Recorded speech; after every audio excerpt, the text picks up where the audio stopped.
Hey Aladdin, did you know that I can make mutations to DNA? What do you mean, Genie? Well, you know how information from DNA gets transferred to RNA through a process of transcription, and information from RNA gets sent to a protein through translation? Yeah. Well, I can change parts of DNA sequences, which means genetic change occurs, so ultimately the codon changes. Is that bad? Not always. Even though it might change the protein's function or make it become non-functional, sometimes it doesn't even do anything, which kind of makes me feel like all my work is for nothing, but that's beside the point. Anyways, watch this. I just pulled out a piece of your DNA. This is your coding strand. Once this information gets sent to RNA, the T's become U's, but besides that, it's pretty much the same. And this is the product of transcription. Now, once I find a start codon, which is AUG, I can see how many codons there are until I reach a stop codon, which in this case is UAA.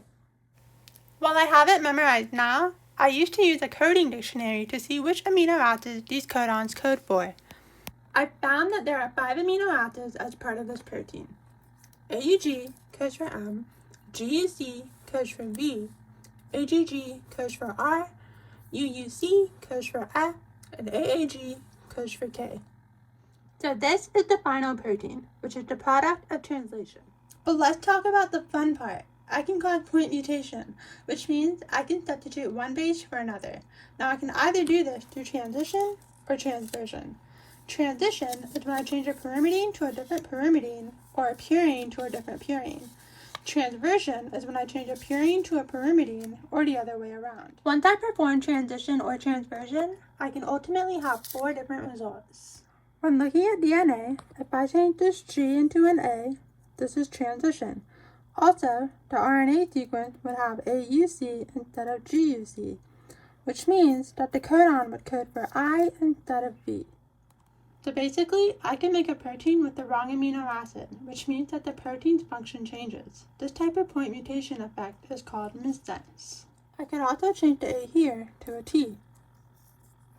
The result of this point mutation is that the codon that was once AAG is now UAG, which means that what was once a codon that coded for an amino acid K is now a stop codon, which no longer codes for an amino acid. This is called nonsense. The effect of this is that the gene stops being translated too early and the protein becomes non-functional. I could also change this T into a C. Now, what was once a stop codon becomes a codon that codes for the amino acid Q. This addition of amino acids to the end of the protein also usually causes the protein to become non-functional. This is called read-through. Lastly, if I change this C into a T, the same amino acid that was coded for before is still coded for. This is called silent.